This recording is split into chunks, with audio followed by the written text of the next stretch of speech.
有业者准备要伫新竹县北部峨眉甲宝山山的乡镇来开发82公顷的大型产业园区，今仔日来举办第5届的说明会。在过程当中呢，民众是针对用水的问题，也有交通的影响等等来提出质疑。尤其是伫去年的9月的时阵，当地是有看到保育类的动物，也就是石虎，所以居民是要求业者配套的措施应该都爱较周知的。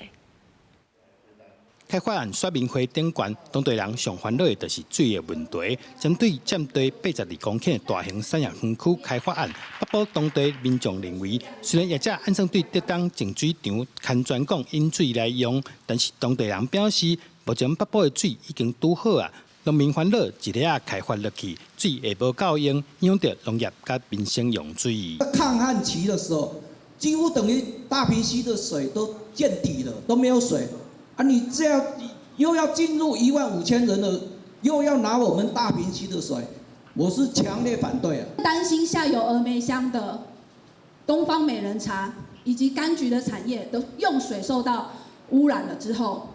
会影响我们好不容易打造我们3乡的农业的商誉跟品质。用水的部分，我们会从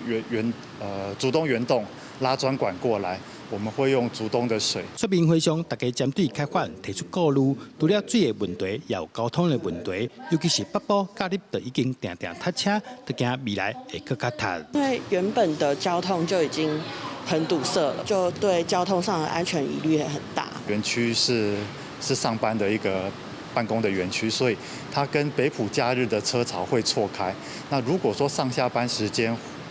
的尖峰时间会造成北埔的拥挤，我们也会派人来做一个疏导。另外，去年9月开发地点附近，也有民众翕到石虎的踪掠，当地人也烦恼开发案影响生态，危害到石虎，要安怎伫咧促进地方发展甲环境保护做出选择，是这个开发案目前拄到上大的问题。记者杜君豪，新竹报道。